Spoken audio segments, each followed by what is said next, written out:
মাদারীপুর সদর হাসপাতাল ও উপজেলা স্বাস্থ্য কমপ্লেক্সগুলোতে দেখা দিয়েছে জলাতঙ্কের ভ্যাকসিন সংকট। বিনামূল্যের এ টিকা না থাকায় বাধ্য হয়েই বাহিরের ফার্মেসি থেকে বেশি দামে কিনে টিকা নিচ্ছেন রোগীরা। এতে রোগীদের বেড়েছে হয়রানি ও ভোগান্তি। এ নিয়ে আরো জানাতে মাদারীপুর থেকে যোগ দিয়েছেন সহকর্মী রিপন চন্দ্র মল্লিক। রিপন, কর্তৃপক্ষ বলছে চাহিদার তুলনায় রোগী বাড়ায় ভ্যাকসিনের সংকট দেখা দিয়েছে। এই পরিস্থিতি সামাল দিতে কি উদ্যোগ নেওয়া হচ্ছে?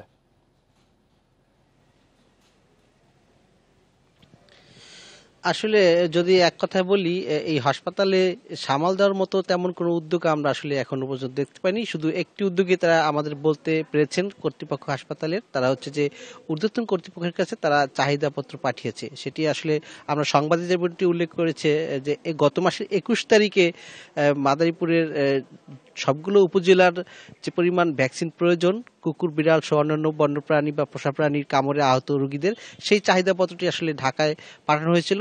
তারপরে এখনো পর্যন্ত কিন্তু এই গত মাসেরটা কিন্তু এখনো পর্যন্ত আসেনি ভ্যাকসিন। ফলে এই যে সংকটটি, এই সংকটটি লেগে আছে। এই শুধু গত 1 মাস ধরে লেগেছে ব্যাপারটি এমন নয়, গত 6 মাস ধরেই কিন্তু আমরা দেখতে পাচ্ছি যে এইরকম একটা পরিস্থিতি মাদারীপুর সদর হাসপাতাল এবং এই আর যে বাকি 4টি উপজেলা স্বাস্থ্য কমপ্লেক্স রয়েছে সবগুলো কমপ্লেক্সেই কিন্তু এই ধরনের একটি সমস্যা রয়েছে। আমি কথা বলেছিলাম মাদারীপুরের সিভিল সার্জন ডাক্তার মুনির আহমেদ খানের সাথে। তিনি আমাদেরকে জানিয়েছেন যে এই উদ্যোগটা নেওয়া হয়েছে যে আগামী 1-2 মাসের ভিতরে হয়তো বরাদ্দ পেলে স্বাভাবিক হয়ে আসবে, কিন্তু তেমনটি আসলে আশারূপ কথা বললেও আসলে বাস্তবে ভিন্নতা দেখতে পেয়েছি। আমরা কথা বলেছিলাম বিভিন্ন পর্যায়ের এই কর্মকর্তা কর্মচারীদের সাথে যারা এই ভ্যাকসিন সংক্রান্ত কাজে সম্পৃক্ত। তারা আমাদেরকে যেটি জানিয়েছে যে বরাদ্দ যে পরিমাণ চাওয়া হয় তার প্রায় 4 ভাগের 1 ভাগ মাত্র বরাদ্দ দেওয়া হয়, যা আসলে মাদারীপুরের ভ্যাকসিনের যে পরিমাণ রোগী হয় তার জন্য খুবই কম হয়ে দাঁড়ায়। ফলে এই যে একটা সংকট সৃষ্টি হয়েছে, যে এই সংকটটা কিন্তু এখন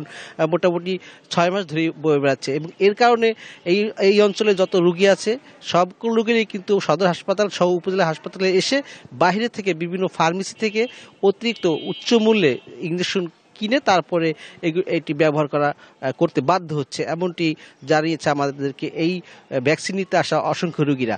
তো এই যে পরিস্থিতি সেটি আসলে কাটিয়ে ওঠা একটি মাত্রই পথ রয়েছে, সেটি হচ্ছে সরকারিভাবে যদি বরাদ্দ মাদারীপুরে প্রয়োজনীয় বরাদ্দটা দেওয়া হয় তাহলে কেবলমাত্র এই সংকট থেকে উত্তরণ করা সম্ভব বলে এমনটি আমাদের কর্তৃপক্ষ যাচ্ছে। তো সার্বিকভাবে মাদারীপুরে এই ছিল আমার কাছে সদর হাসপাতালের জলাতঙ্কের ভ্যাকসিন সংক্রান্ত সর্বশেষ তথ্য।